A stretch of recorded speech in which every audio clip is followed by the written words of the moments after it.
Assalamualaikum warahmatullahi wabarakatuh. Nahmaduka ya ghafuru ya syakuru wa salli wa sallim barik ala sayyidina wa ala Muhammadin wa ala alihi wa sahbihi asma'in amma ba'du. Ini alhamdulillah kalau saged bayar utang ini sama Habib Jinten. Karena beliau pernah rawuh di mbah saya di Fakhriyah.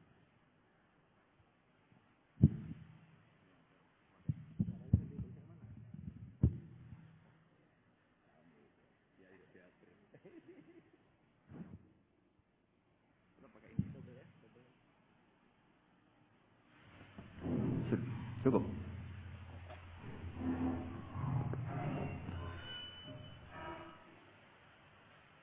Bon, cekap saja. Terus dulu 3 tahun yang lalu kalau nggak salah beliau rawuh di Pondok Fakhriyah. Itu milik mbahnya Ki Hamid Pasuruan, juga masih mbah saya, Ki Abdullah bin Umar. Mbah saya namanya Fatimah binti Idrus bin Umar. Masih ingat saya ketika itu beliau menyebut satu ayat, wattaba'tu millata abai. Ini kata beliau Ustadz Mansur, umumnya orang tuh ingat kehormatan bapak-bapaknya yang keren-keren. Tapi kata Habib Jinten, baca wattaba'tu, yang penting tuh ikutnya, bukan bapaknya. Terus masih ingat. Terus Gus-Gus diem semua. Sadar kalau dimarahin Habib Jinten. Ya Gus-Gus dulu semua, tak tanya kenapa dulu. Ini orang dari Jakarta kok marah Gus-Gus. Ya itu unik, itu cara istidlal guru-guru kita. Jadi kalau wattaba'tu millata abai, kata beliau rohnya itu di wattaba'tu itu. Ittiba awal cuma istakhir pada. Ittiba awalan baru bangga dengan bapak-bapaknya. Jangan bangga dulu, enggak ittiba gitu loh. Jadi alim dulu baru bangga Habib Jinten. Jangan bangga muridnya Habib Jinten ndak alim-alim. Gitu, Beb.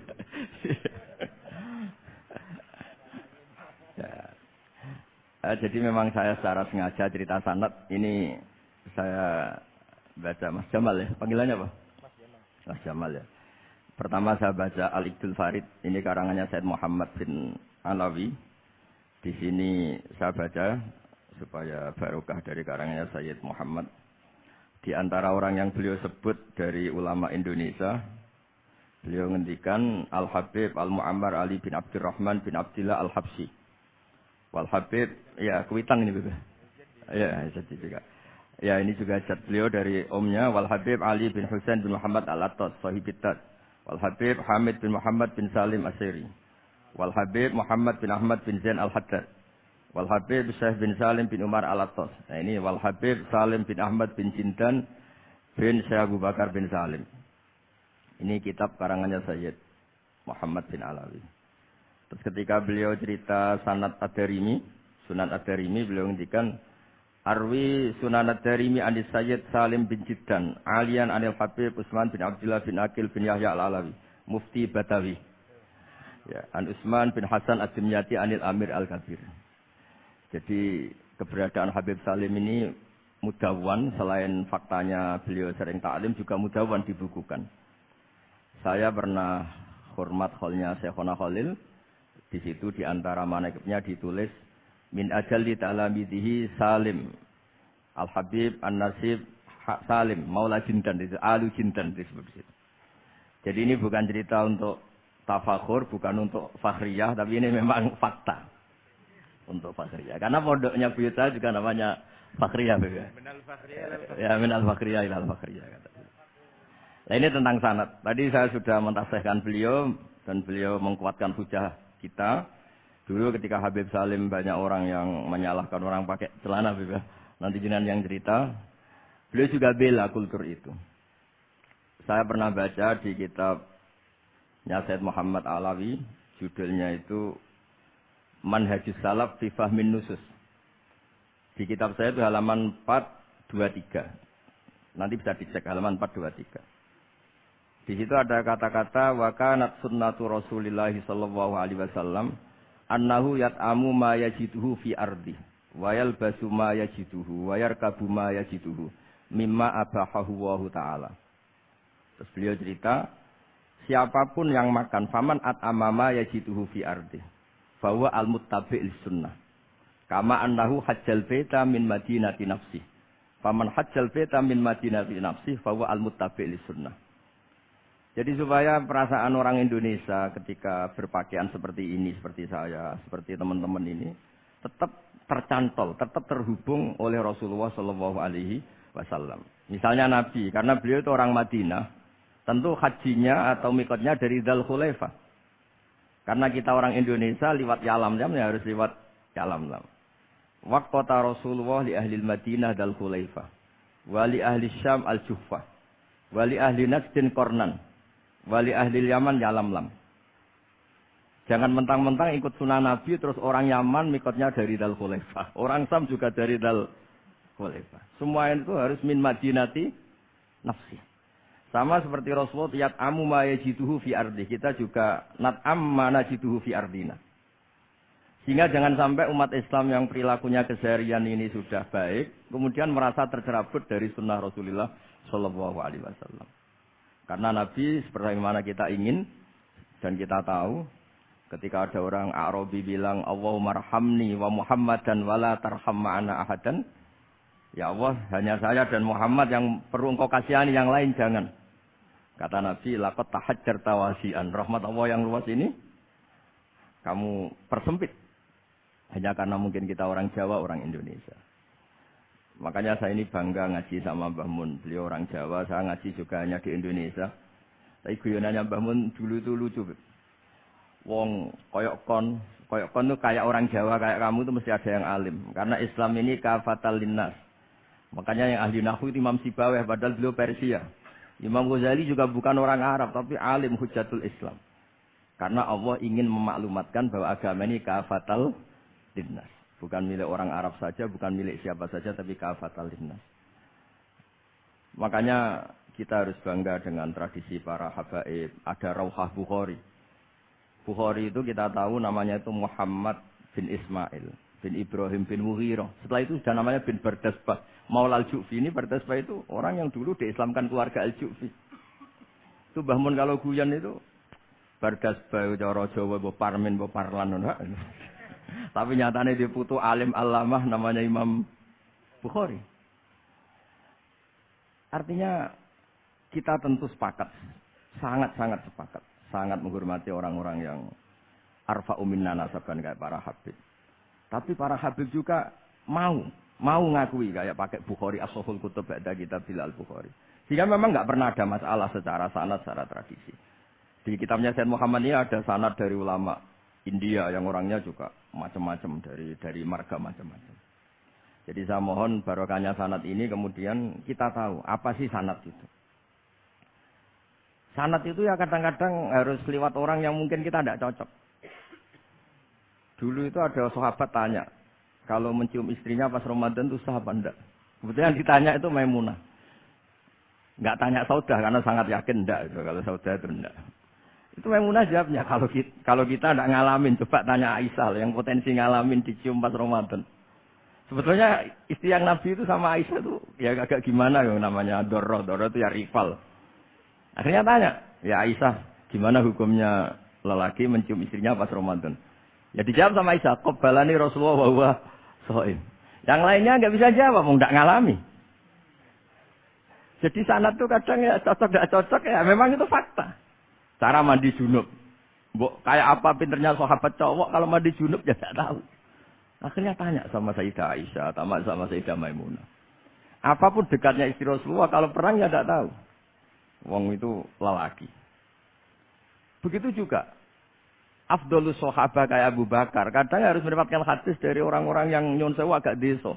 Bahkan kadang maula kayak Sauban, kayak Rabi'ah bin Ka'ab. Orang-orang biasa sekali. Khodim dulu.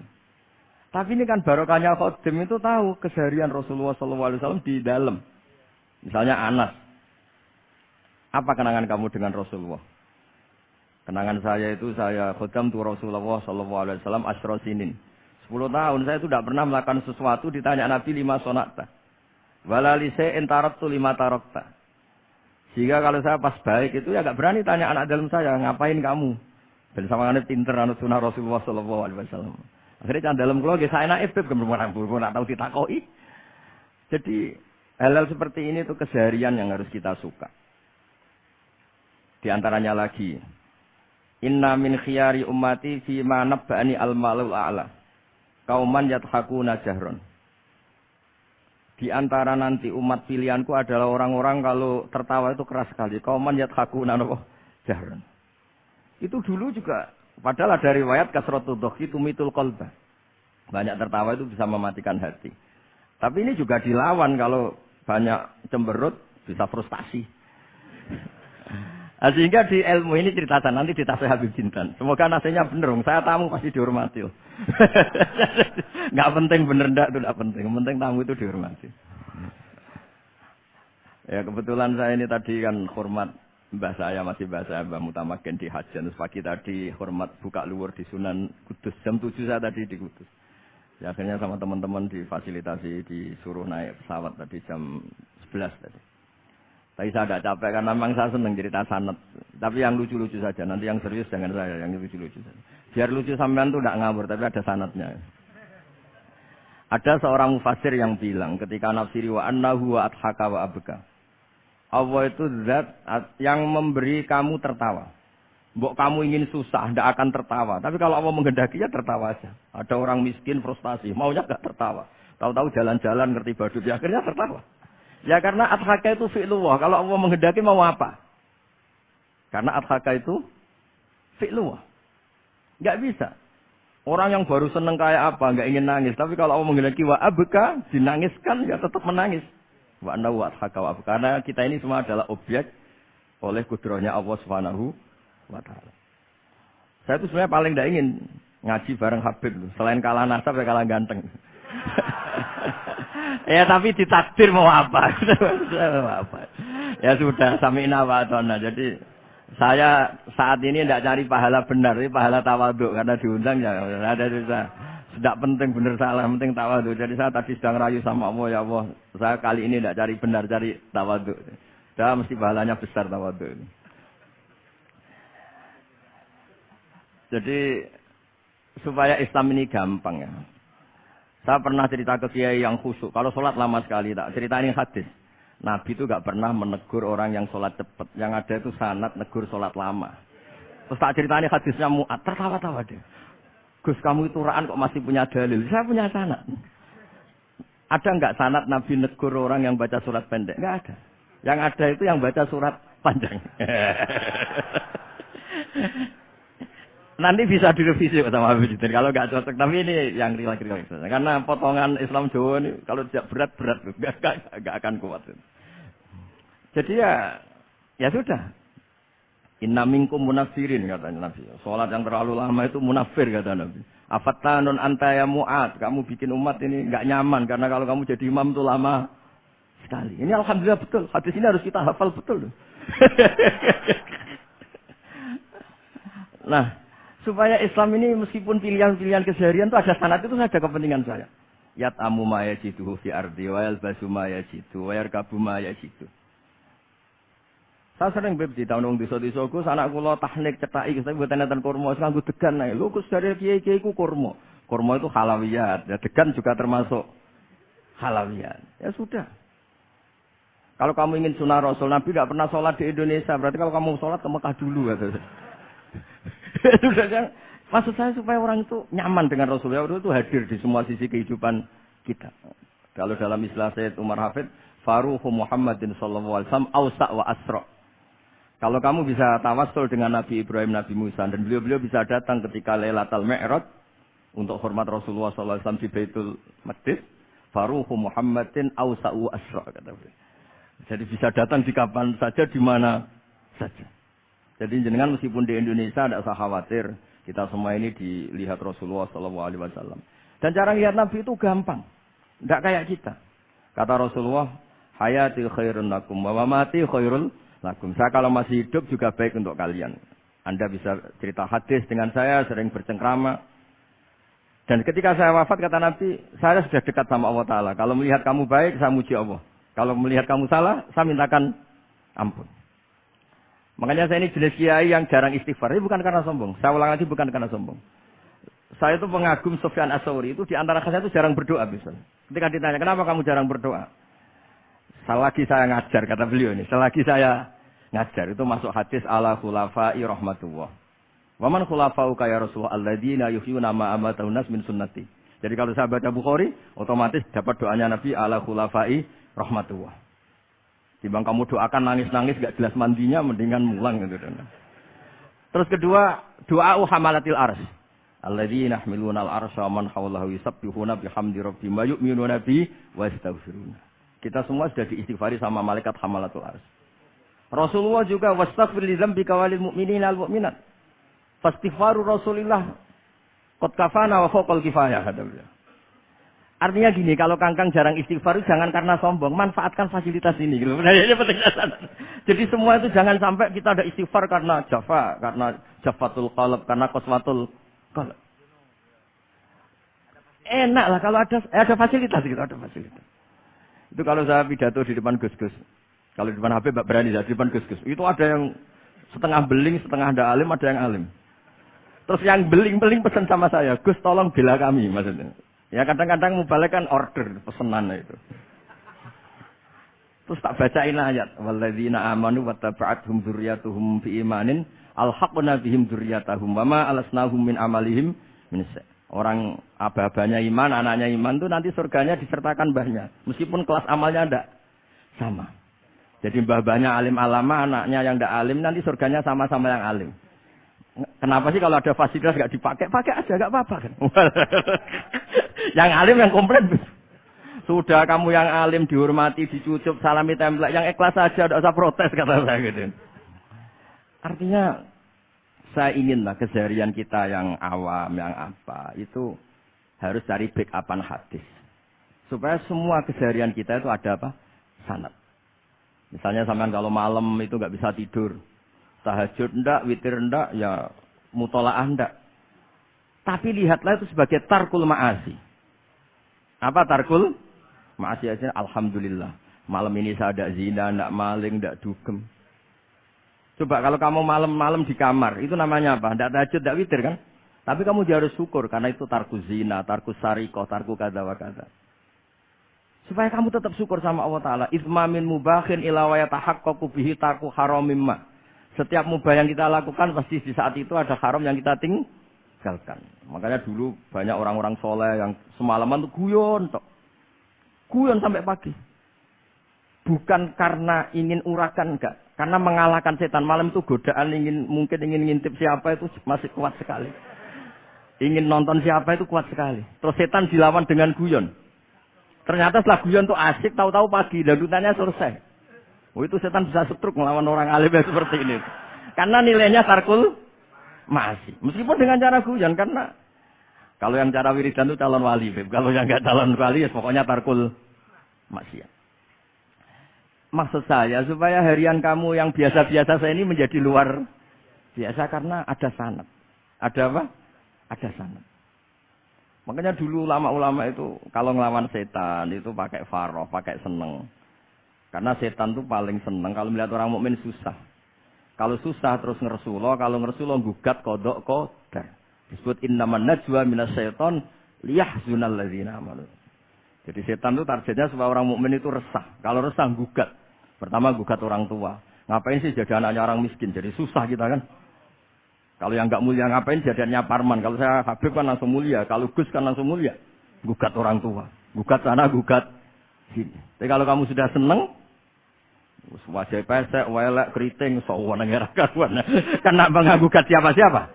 Ya sudah yang kebaik kul bi fadlillah bi rahmati fa bidzalika falyafrahu. Jadi saya ingin semua itu senang bi fadlillah bi rahmati yang rileks, yang saya ini kalau nuruti capek-capek. Tadi malam saya di Mbah Mutamakin, tadi pagi hormat Sunan Kudus. Tadi naik pesawat datang mandi langsung hormat. Kalau itu dihitung capek. Tapi kalau dihitung senang ketemu Habib Jintan, ketemu jenengan, kesempatan seperti ini enggak gampang. Ya sudah selesai.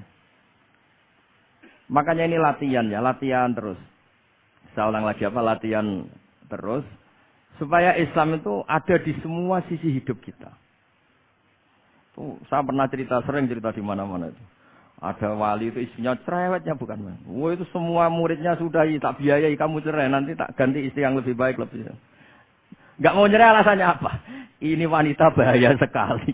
Kalau sampai sini ke orang lain, kasihan orang lain dapat musibahnya. Biar saya aja yang ngalami, kata wali itu. Jadi dia ada ingin, makanya ada juga kiai di santri buling di rumah teh. Santri ini nak pindah pondok, merusak pondok uang, mendingan pondok kuai. Jadi dia handle. Terus sekarang apa?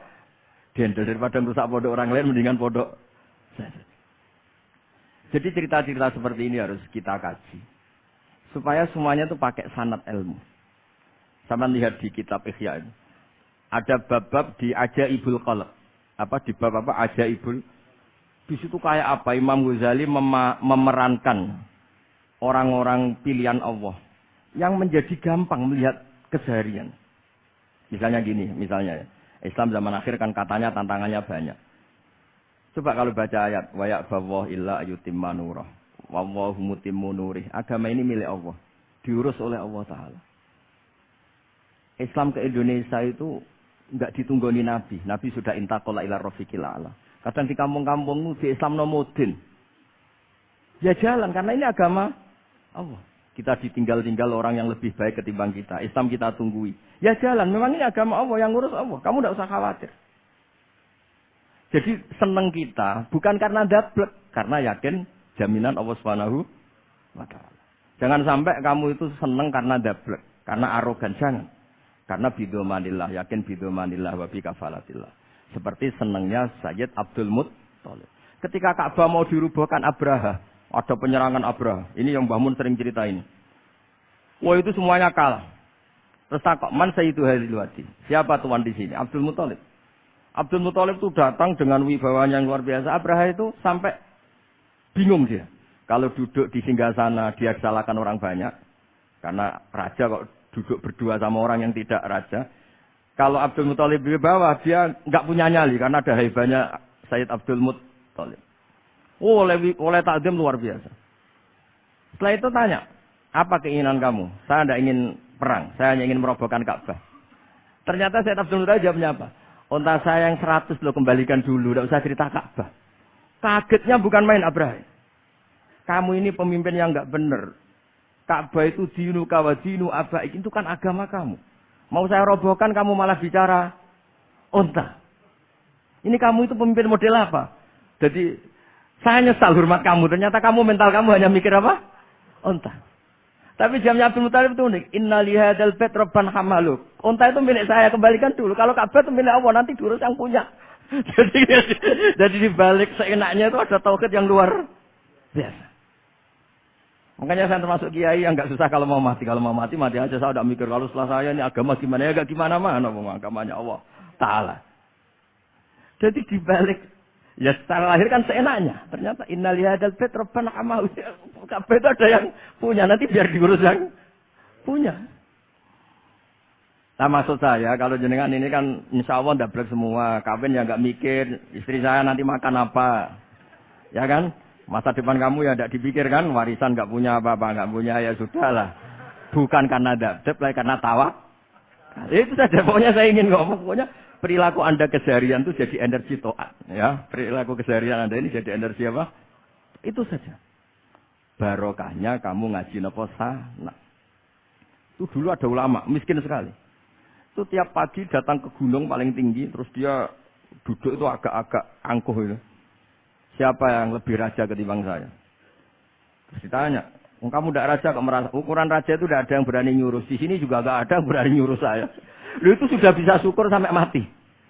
Karena sekali dia kumpul orang, lihat orang naik Alphard ngeluh, lihat orang punya istri cantik ngenes, lihat apa ngenes daripada gitu naik ke gunung. Siapa yang bisa menandingi kelagatan saya dalam hidup ini? Ana ma'allah wabillah ngomel-ngomel sendiri. Tapi itu cara dia syukur. Cara dia apa? Syukur. Dan akhirnya betul dia punya sanad. Mangkana aminan fi sirbih mu'afan fi jasadi intahu kuntu yaumi faka annama khizatahu dunya bihadza firya. Ya sebentar orang itu sehat, ya aminan fi sirbih mu'afan fi jasadi intahu kuntu yaumi faka annama khizatahu dunya bihadza firya. Jadi ini madzhab saya, karena saya diundang di sini masih Habib Zidane juga ingin khas saya. Jadi kalau saya pura-pura tawadhu, pura-pura baik kan kaget. Kenapa Gus Bak sekarang jadi baik kan nanti? Ya ini anggap saja jujur. Ya, kok rubah. Nggih, ngoten mawon mugi barokah. Assalamualaikum warahmatullahi wabarakatuh.